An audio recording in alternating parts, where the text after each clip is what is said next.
Hello, collective. It's time for another reading. YouTube, what's going on? I'm down in Texas, Crystal Beach, and it's a beautiful day. Hopefully my cars don't fly everywhere because it's windy. This is a reading for the collective today. We ask Spirit, our ancestors, our guides, to give whoever needs to hear this message answers, some enlightenment.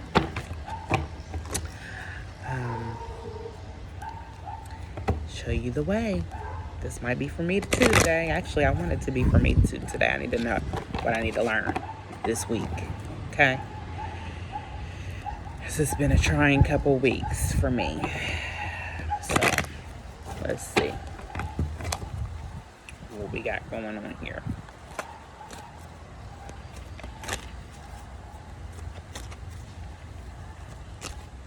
Hope everybody's having a good week. Cars is flipping out here. Full moon's coming on the 28th, so take advantage of that.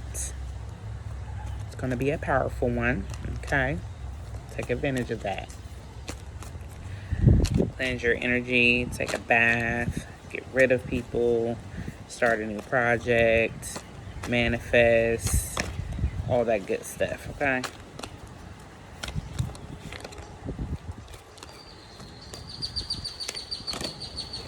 The birds. Oh, I got 2 of them out, so let's just go with all 4 of these. So, we're going to go in order here. And again, I'm just starting out. Well, not really, but semi-starting out. So, I read out the book, and it gives me some enlightenment on what the message should be. So, first card today was Earth Magic.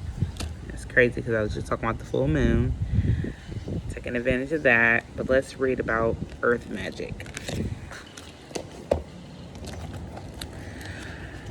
And I'm learning with you all, so this message is for me as well. Earth Magic. Hopefully my best friend doesn't come down and interrupt this reading. I got a feeling she is. Okay, so it says you have the same power available to you as the fairies do. It starts with loving the earth through your heartfelt gratitude and appreciation, but more important, through your actions. The fairies can help you reconnect in a more intimate way with the earth. And all they require is your willingness to pay attention to the trees and plant life around you and demonstrate your care. Whether you live in a small space or have an expanse of land, make it a point to be especially attentive to your surrounding vegetation. Plant something, get your hands in the dirt, and do with love and enthusiasm. Every flower, tree, or shrub you are tending is a living being, so treat each like you would a dear friend. Ask the fairies to help you take care of these friends, and you will be rewarded many times over. So in life, we get so busy that we forget that Mother Earth is why we're here, and we don't tend to Mother Earth like we should. And I had made a post the other day as to, just me driving around my city, seeing a whole lot of trash just everywhere. So I made it a point that me and my sons, once a week we'll go out, and if it's for an hour or two, clean up, plant something. You can go and get a little flower pot from, Target or Lowe's or any plant, what do they call those plant places? Oh gosh, a greenhouse. I don't know why I just forgot that. But just do something in honor of the earth. Just appreciate Mother Earth. She is the reason why we are here. And a lot of stuff is going on right now. She, her energy is, in chaos because the world is in chaos. the earth feels our energy. So just honor earth by appreciating life. And I'm here at the beach right now, so I'm definitely gonna go appreciate this water, meditate, cleanse myself, and all that good stuff. So Mother Earth is saying to the collective, appreciate me today. Okay. Childhood innocence. That one, I'm looking forward to hearing about that one. That first one resonated with me. So childhood innocence.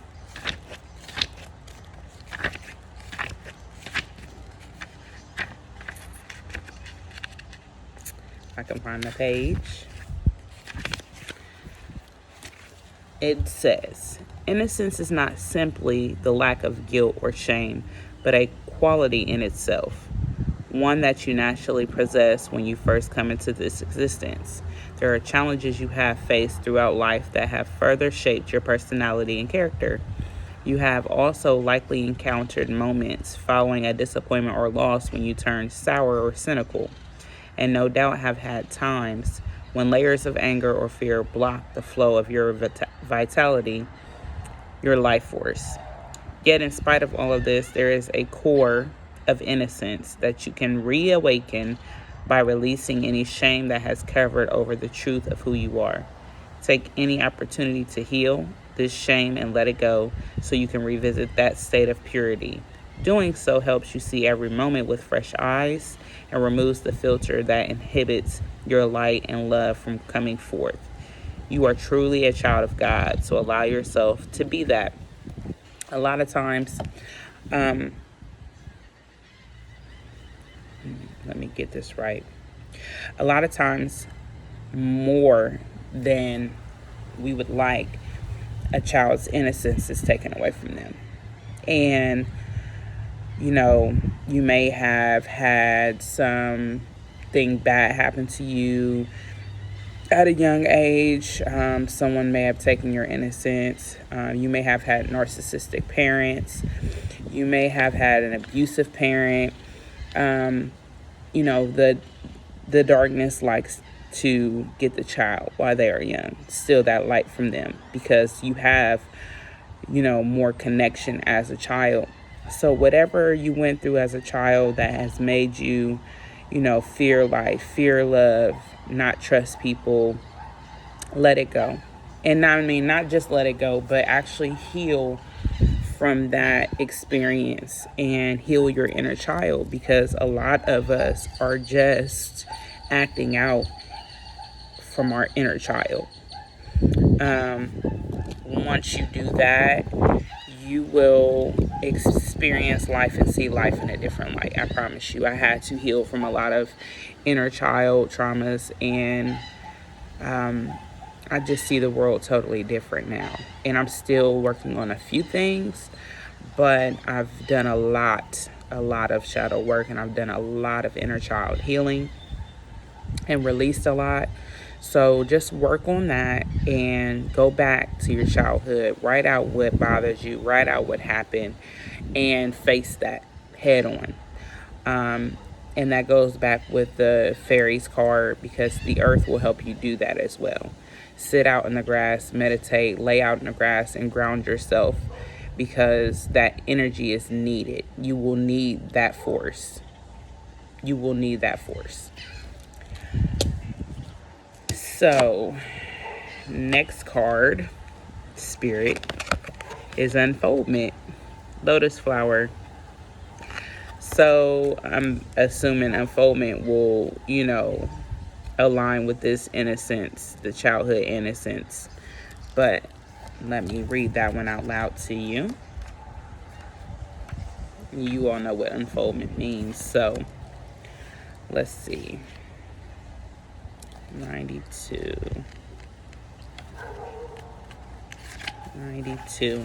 Okay.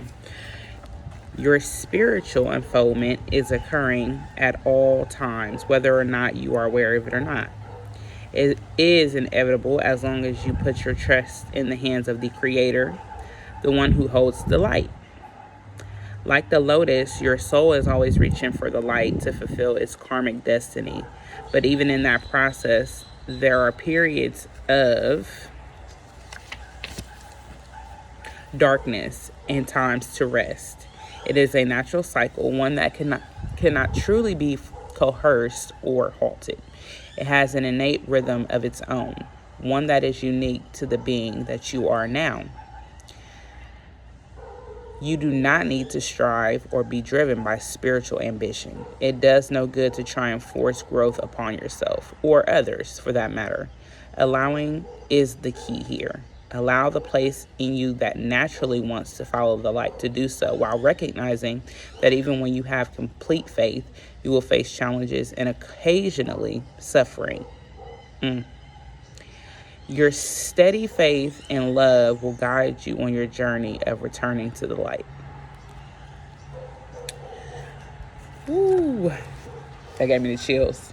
So with this, I feel like you are at a point in your life where you are ready to move forward spiritually, mentally, emotionally, physically. You want to release and let go. You want to recognize patterns and cycles, be able to assess them, process them, and let them go moving forward. We're in an age where people don't last long in relationships anymore. And it's because people don't realize that you have to be fully healed to properly be in a relationship with someone. And if two people are healing or need healing, it's going to be a very toxic trauma bond. And I speak to myself on this one because I have been doing a lot of shadow work when it comes to me and my relationships. And going back to that inner child, that childhood innocence, I lost trust in people a long time ago. And that was as a child. And so moving forward all these years, I get in these relationships with people who need healing. They also, have issues and things that they need to heal from as well. And once I realized that I was an empath and I'm a healer, I had to do the hard work to heal myself first. But there's always a piece of you that needs healing, and even from past lives. So to have a successful relationship, I feel like you and that person need to be able to point out what needs to be healed, and you both have the tools to properly heal and help each other heal. The unfoldment card for me is letting everything that you fear, everything that you are holding on to, facing yourself, putting everything out on the table and dealing with it right now. Now is the time to deal with it. And even if you need to seek help in dealing with it, you don't want to keep repeating these cycles. Ooh. This last card. I done pulled this card for myself like 3 times in the past 2 weeks. Which is, and I'm at the beach, thank you, Spirit, ocean, ebb and flow. I sat up all night last night and listened to the ocean waves and just how they have this rhythm. And that's normally my meditative music to go to sleep is the ocean waves. It's just something about the waves. I know about the ebb and flow card, but I'm going to read it to you anyway because I pulled it, like I said, 3 times for myself. To me, it's a very powerful card, so hopefully I don't start crying because I feel like I'm going to start crying right now before I even read it. There's a lot of healing that needs to be done right now with you collective, as a collective in general. This world is going through a very dark phase right now, and that's to get us to the light. So it's time to do that healing work. It's time to do that shadow work. It's time to work through these issues now and stop making excuses. but ebb and flow. A little buggy. An important aspect in the art of living is to move with the ebb and flow of your emotions, joining their fluidity but not being captured by it. It is also not necessary to become obsessed with any particular fluctuation in mood or feeling.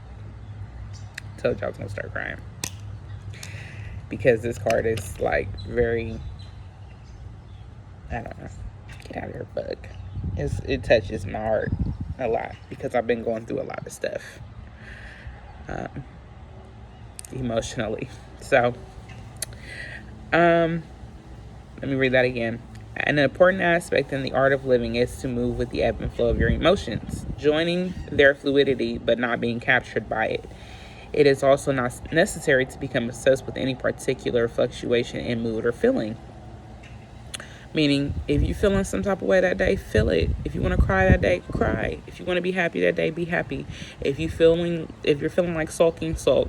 If you feel like you want to lay in your bed and just not be bothered with people, do that, because your feelings they're valid and they matter, and don't let anyone tell you that they're not.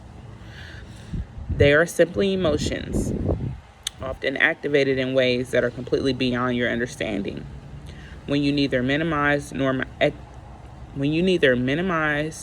exaggerate the intensity and importance of your emotions, you then have a greater sense of when and how to express them.